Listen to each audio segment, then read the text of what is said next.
Junior চিকিৎসকদের 32 জনের team, আপনারা নবান্ন সভাঘরের বাইরের ছবি দেখছেন।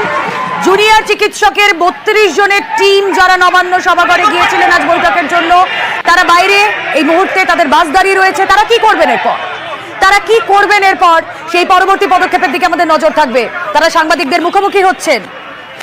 লাইভ স্ট্রিমিং শর্তে যারা অনর ছিলেন সেই জুনিয়র চিকিৎসকরা পুরোভাগে রয়েছেন। আন্দোলনকারী চিকিৎসক অনিকেত মাহাতো রয়েছেন, কিঞ্জল নন্দ। তারা সাংবাদিকদের মুখোমুখি হয়ে কি বলবেন, কি তাদের পরবর্তী পদক্ষেপ, অবশ্যই আমরা জানবো, আপনাদেরকে দেখাচ্ছি নিউজ 18 বাংলায় সরাসরি।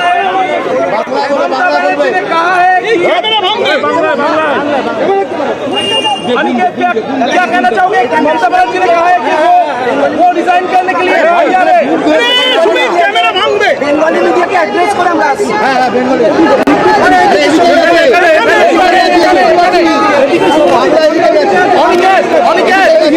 हिंदी तो बोलो। ममता बनर्जी ने कहा है कि वो रिजाइन करने के लिए तैयार है। अरे ओदिके बांग्ला बोलছো তো, अरे बताओ ममता बनर्जी ने कहा है कि वो रिजाइन करने के लिए तैयार है। ওনাদেরকে বলতে দেয়। এই দাদা একটা রিকোয়েস্ট করছি, আমরা বাংলায় প্রথমে বলছি, একটা সেনসিটিভ ইস্যু, আমাদের বাংলায় বলতে দিন।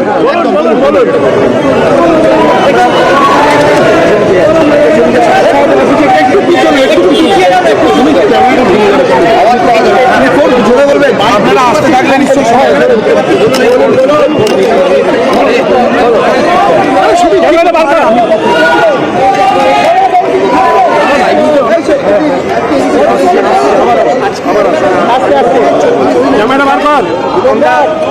মুখ্যমন্ত্রী ডাকে সাড়া দিয়ে আজ নবান্নতে আমরা এসেছিলাম।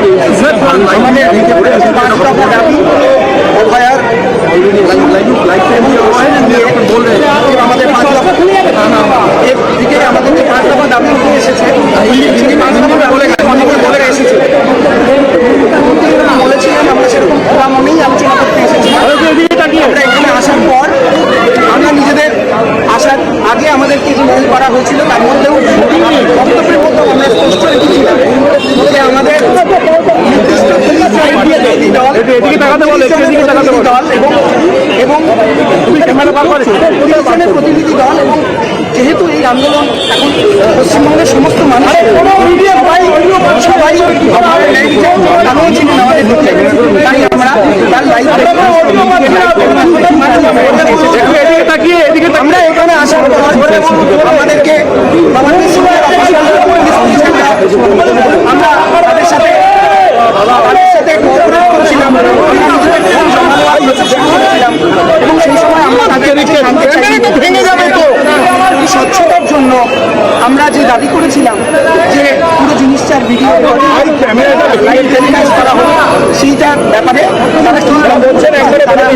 আমাদের কাছে জানান যে তারা এই দাবি মানতে পারছেন না। তাদের কাছে বারবার জানতে চাই যে এর আগেও বহু প্রশাসনিক মিটিং এবং ডাক্তারদের সাথে মিটিংয়ে টেলিকাস্ট করা ওনারা আমাদের কাছে কোনো স্পষ্ট করে অসুবিধা। তারপরে আমরা অপেক্ষা করছিলাম, বৃষ্টি মাথা নিয়ে আমরা অপেক্ষা করছিলাম, কারণ অপরাধ ন্যায় বিচারের দাবিতে এবং আমাদের আমাদের সেই ইচ্ছা ছিল আছে এবং এই জায়গায় দাঁড়িয়ে আমরা অপেক্ষারত অবস্থায় জানতে পারলাম, শুনতে পারলাম একটি প্রেস বিবৃতি দিচ্ছেন। সেই প্রেস বিবৃতি ভাই বোনদের অনুরোধ করছিলেন, জানাচ্ছিলেন যে ওনাদেরকে ভাই বোনের মতো করে আজকে উনি আলোচনার জন্য বসেছিলেন খোলা মনে। আমরা ওনাকে জানাতে চাই আমরাও একদমই আমরা জন্যই এসেছিলাম, কিন্তু উনি জানতে চাইলেন শেষের দিকে যে জুনিয়র ডাক্তাররা সভাঘরে পর্যন্ত ঢুকলেন না, কেন ঢুকলেন না জানি না, প্রয়োজনে আমি চেয়ার পর্যন্ত ছিলাম। আমরা বিনীতভাবে জানাতে চাই যে ম্যাডাম আমরা চেয়ারের জন্য কোনো আলোচনা করতে আসিনি, যদি ওটা ভেবেছেন ভুল ভেবেছেন। আমরা এসেছিলাম আমাদের ন্যায় বিচারের দাবিতে এবং আমাদের যে 5টি দাবি সেগুলো নিয়ে একটি সুষ্ঠু আলোচনা যাতে হয় সেই জায়গাতে উনি এই যে আমি চেয়ারও ছেড়ে দিতে রাজি, এই মন্তব্যটিতে আমরা এরকম কোনো উদ্দেশ্য নিয়ে এখানে আসিনি। ওই চেয়ারটার প্রতি ভরসা রেখেই আমরা এখানে এসেছি যে আলোচনার মাধ্যমে এই জিনিসের সমাধান সম্ভব। আমরা যে 5 দফা দাবি করেছি তার মধ্যে উনি বললেন যে আমরা সেফটি সিকিউরিটি নিয়ে আজকে আলোচনা, সেফটি সিকিউরিটি নিয়ে আলোচনা হওয়া অত্যন্ত দরকার। উনি বললেন যে উনি অভয়ের স্মৃতিতে একটি নীরবতা পালন করবেন ভেবেছিলেন। নীরবতা পালন আমরা অনেকবার অনেক জায়গায় করেছি, কিন্তু আজ 34 দিনের মাথায় এসে এই আলোচনা ফলপ্রসূ হওয়া খুব দরকার ছিল। আমরাও একই কথা মনে করি, এই দরকার ছিল, কারণ এই জিনিস প্রত্যেক পশ্চিমবঙ্গের প্রত্যেক সাধারণ মানুষের মানসিক এবং শারীরিক স্বাস্থ্য দুই দিক থেকে এখন বিপর্যস্ত, পুরো পশ্চিমবঙ্গের মানুষের। এই জায়গায় দাঁড়িয়ে আমরা মনে করেছিলাম যে আমাদের এই আলোচনাটা করা দরকার। সেখানে এই যে আলোচনাটা যে হতে পারলো না শুধুমাত্র প্রশাসনিক জটিলতার জন্য, এটাতে আমরাও যারপন্নাই হতাশ হয়েছি। এবং উনি যে বললেন যে কার বিরুদ্ধে কারো যদি কোনো অভিযোগ থাকে তাহলে সেটা বিচার সুপ্রিম কোর্ট করবে, সিবিআই করবে, অবশ্যই আমরাও তাই বিশ্বাস করি। কিন্তু আমাদের দাবির 5 দফা দাবি আমি মনে করি পশ্চিমবঙ্গের প্রত্যেকটি মানুষের কাছে এখন জানা। সেখানে তারা কি মনে করছেন যে আমাদের বিচারের অভয়ের ন্যায় বিচারের দাবির সাথে এই যাদের অপসারণের জন্য আমরা আওয়াজ তুলেছি, পুরো পশ্চিমবঙ্গের মানুষ যার অপসারণের জন্য আওয়াজ তুলেছেন, সেই দাবি কি ন্যায় বিচারের সাথে কোনোভাবে তার যোগাযোগ নেই? অবশ্যই যোগাযোগ আছে। এই মানুষগুলি যদি তাদের পদে বহাল থাকেন তাহলে তদন্ত প্রক্রিয়া বিঘ্নিত হওয়ার যথেষ্ট সম্ভাবনা আছে। সেই জায়গা থেকে দাঁড়িয়ে আমাদের মনে হয়েছিল যে আজকে আলোচনার মধ্যে আমাদের 1 থেকে 5 প্রত্যেকটি দাবি সমান গুরুত্ব পাবে। আমরা এখনো সেই আশা রাখছি। এই বিল্ডিংটা, এই চেয়ারটার প্রতি সেই ভরসা আমাদের অবশ্যই আছে বলেই আমরা এখনো অপেক্ষা করছি এবং আমরা আরো অপেক্ষা করব।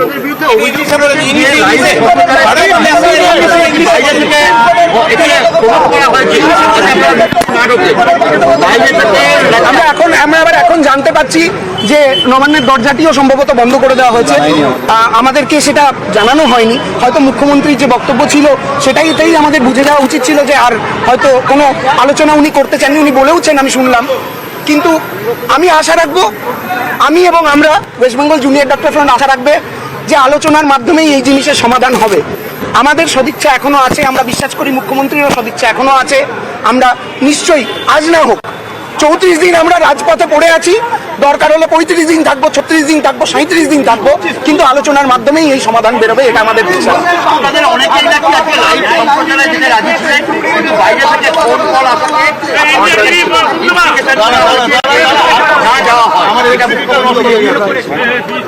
বুঝলাম না, বাইরে থেকে নাকি আপনাদের কাছে ফোন কল এসেছিল যে আপনাদেরকে প্রভোগ করা হচ্ছে যাতে আপনারা মিটিংয়ে না যান, লাইভ সম্প্রচার। এখানে অনেকেই রাজি, সম্পূর্ণ ভুল কথা। আমরা প্রত্যেকে এখানে আমরা যথেষ্ট ভরসা রেখেছিলাম সিনিয়র অফিসিয়ালদের সাথে। আপনারা দরকার হলে তাদেরকেও একবার প্রেস কনফারেন্স করে জিজ্ঞেস করতে পারেন যে জুনিয়র ডাক্তাররা প্রথমে এসে কি বক্তব্য দিয়েছিল। আমরা প্রথম থেকে শেষ অবধি একটাই বক্তব্য দিয়েছি এবং অত্যন্ত বিনীতভাবে দিয়েছি, এবং এখানে আসার আগেও আমাদের মেলে আমরা একই বক্তব্য দিয়ে এসেছি যে আমরা এই পুরো জিনিসটা স্বচ্ছতা মেনটেন করার জন্য এবং যাতে পশ্চিমবঙ্গের প্রতিটি সাধারণ মানুষ দেখতে পান যে কি কথা ডাক্তাররা মুখ্যমন্ত্রীর সাথে আলোচনা করতে যাচ্ছে, আমাদের দাবিগুলো ঠিক কি কেন আমরা মনে করি যে আমাদের দাবির 5টি দাবি অভয়ার মৃত্যুর সাথে একদম অঙ্গাঙ্গিকভাবে জড়িত। সেই জায়গা থেকে এই বক্তব্য আমাদের চেঞ্জ করা হয়েছে। এটা যারা বলছে তাদের অন্য কোনো, আমি নিজে শুনিনি। আমি মুখ্যমন্ত্রীর বক্তব্যটা অনেকটাই ফলো করার চেষ্টা করেছি এবং তার বক্তব্য তাহলে আমি বলবো ওনার এই মন্তব্যটা খুবই হতাশাজনক। আমরা প্রত্যেকেই কিন্তু শেষ থেকে শুরু অবধি একই কথা বলেছি এবং ওনার বক্তব্য যেহেতু এটা মামলা চলছে, এরকম আমাদের যা জানা এরকম কোনো বাধ্যবাধকতা নেই। এবং যদি তাই হয় তাহলে আমি এটা বলবো যে এই জিনিস নিয়ে সোশ্যাল মিডিয়া থেকে শুরু করে এমনকি মুখ্যমন্ত্রী নিজেও বহুবার বহু সাংবাদিক সম্মেলন থেকে এই ঘটনা নিয়ে কথা বলেছেন, অনেক সরকারি অফিসিয়ালরাও বলেছেন। তাহলে প্রত্যেকেই কি সাবজুডিস ম্যাটার নিয়ে কথা বলছেন বলে ক্যামেরার সামনে বলবেন না? নিশ্চয়ই নয়। আপনাদের পরবর্তী কার্যক্রম আপনারা কি আমরা আমাদের অবস্থান মঞ্চে ফেরত যাব। আমরা যেরকম প্রথমে আমি বললাম, যখন শুরু হলো তখন যেরকম বললাম যে আমরা অপেক্ষা করবো, তারপরেই জানতে পারলাম যে নবান্নের দরজা বন্ধ করে দেওয়া হয়েছে। তো যদি এই দরজা বন্ধ হয়ে যায়, আমরা আশা করবো এই দরজা আবার একদিন খুলবে। অবস্থান করবে? হ্যাঁ, আমাদের সংবাদ মঞ্চে আমাদের অবস্থান চলবে। আমরা ওখান থেকে প্রেস মিট করবো।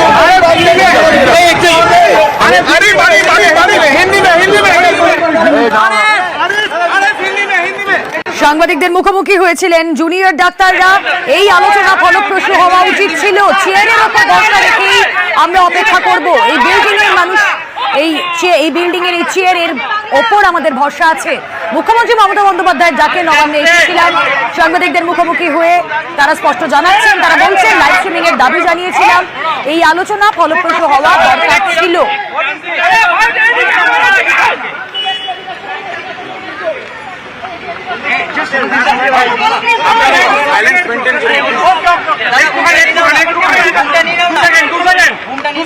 সাংবাদিকদের মুখোমুখি জুনিয়র চিকিৎসকরা। মমতা বন্দ্যোপাধ্যায়ের তরফ থেকে